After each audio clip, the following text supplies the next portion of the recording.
Do jeito que a coisa vai, com tantas distorções, os juros aqui nunca terão chance de cair. Mas o malvadão da história é o bancão ou a fintech? Este é o Visão Libertária, sua fonte de informações descentralizadas e distribuídas. Provavelmente não existe um setor da economia que consiga reunir o maior número de haters do que o bancário. Mas não é para menos. Os juros do crédito rotativo do cartão de crédito passam de 300% ao ano. É de assustar qualquer um. Ah, mas não viemos defender bancão aqui não.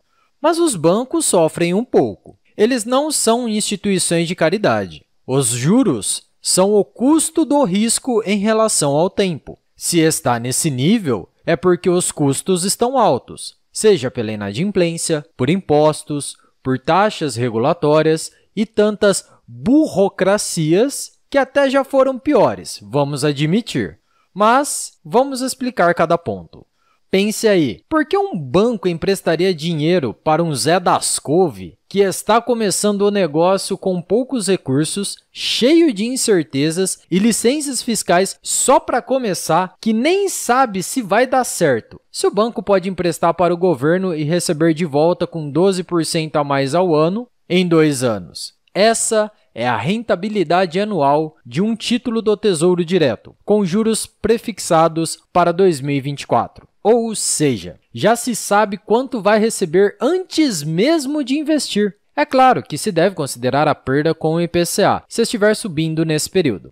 Por isso, para correr o risco de não receber um montante emprestado ao Zé das Couve, contrata-se uma boa compensação. Risco alto, juro alto. Afinal de contas, entre emprestar para o coitado do Zé, que mal pode garantir que vai pagar, e o papai Estado, que quando precisa de grana, basta imprimir mais dinheiro, é fácil escolher, convenhamos. Este é o custo de oportunidade.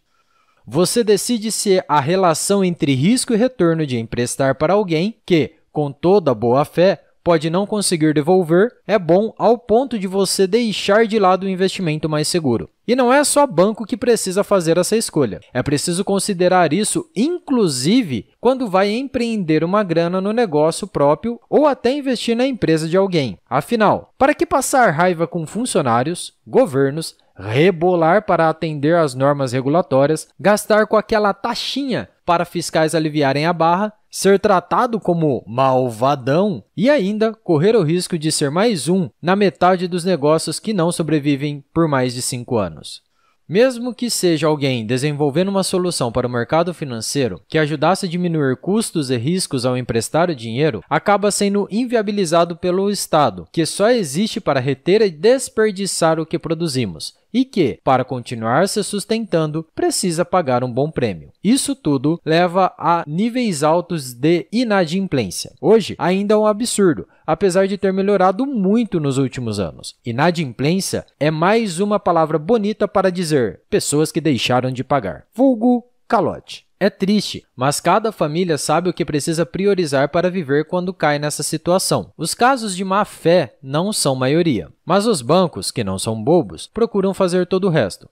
Um exemplo, cerca de 3% das pessoas físicas que tomaram algum crédito no Itaú, o maior banco privado do Brasil, atrasaram o pagamento do empréstimo em até 90 dias. Pode parecer pouco, mas lembre, esse atraso precisa ser compensado de alguma forma. O jeito é cobrar juros e tarifas maiores pelos serviços de todos. Não importa se é de alguém que sempre paga no prazo ou mesmo que só use os serviços bancários sem tomar empréstimo. A inadimplência caiu bastante. Prova disso é que menos pessoas atrasaram as parcelas no primeiro trimestre de 2020, ano de um grande choque na economia mundial. Muitos governantes dizem que foi culpa do bichinho que até parece um nome de cerveja, mas a gente sabe que ele não assina decretos restringindo atividade comercial. Essa inadimplência foi menor do que no primeiro trimestre de 2016, quando a crise era causada por uma doença de verdade, petismo agudo, que é uma variante socialista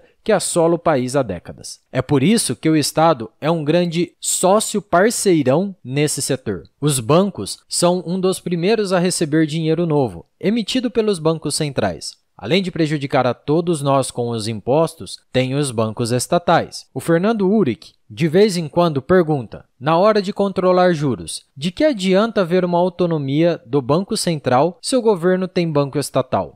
O presidente da FEBRABAN, Federação Representante do Setor, destacou em uma matéria do Valor Econômico em março de 2021 que o Brasil é um dos poucos países que tributa a intermediação financeira, a tal de IOF, e que tem a maior alíquota do mundo para a renda dos bancos, 45%. E sobre as burocracias, até rolou uma treta entre a FEBRABAN e a Zeta, entidade que representa as fintechs. Quem começou foi ela, que compartilhou uma notícia pelo Twitter, dizendo que os bancões aumentaram as tarifas acima da inflação, em pleno ano de crise. A FEBRABAN retrucou. Falou que o Nubank, que tem cara, porte, produto e até nome de banco, mas que não gosta de ser chamado assim, cobra mais juros do que a média dos 5 maiores bancões tradicionais e ainda alegou que as fintechs pagam 3 vezes menos impostos do que os bancos e têm menos regulações. Essa treta é como a da Uber com os taxistas. Eles acordaram para a vida,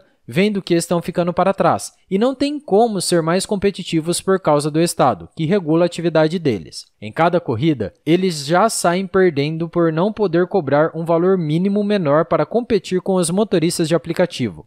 Fintechs são muito importantes para fazer os bancos sacudirem a poeira e tirar o mofo, mas essas distorções que o Estado causa não são nada boas. Quase 80% dos créditos concedidos aqui saem dos bancões, mais especificamente dos 4 maiores. Então, como sempre, quando há redução de impostos em alguma coisa, sempre há um aumento em outra.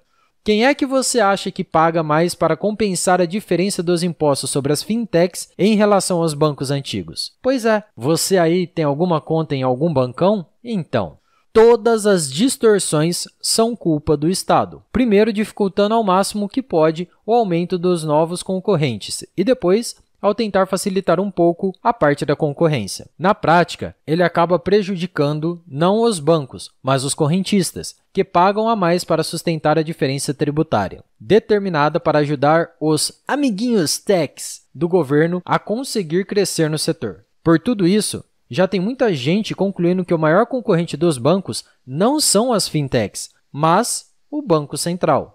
Todo libertário sério, apesar de conviver sob o Estado, sabe que o Banco Central, nem nada central, deveria existir. Mas já que existe, que pelo menos fizesse algo bom. É ingenuidade querer isso, mas é natural haver um desejo por algo ético, de quem tem visão de mundo baseada na ética. Mas, tolerando o Estado, o erro nessa conjuntura é o tratamento desigual a empresas do mesmo setor. O bom é que, com dinheiro não estatal imune ao Estado, o critério para qualquer alocação de capital, seja por tomadores ou por fornecedores de crédito, será apenas a produtividade, e não mais a importância econômica ou politicagem de alguém, nem mesmo a proximidade social de algum bambambam ao Banco Central. O Bitcoin vai corrigir tudo isso aí.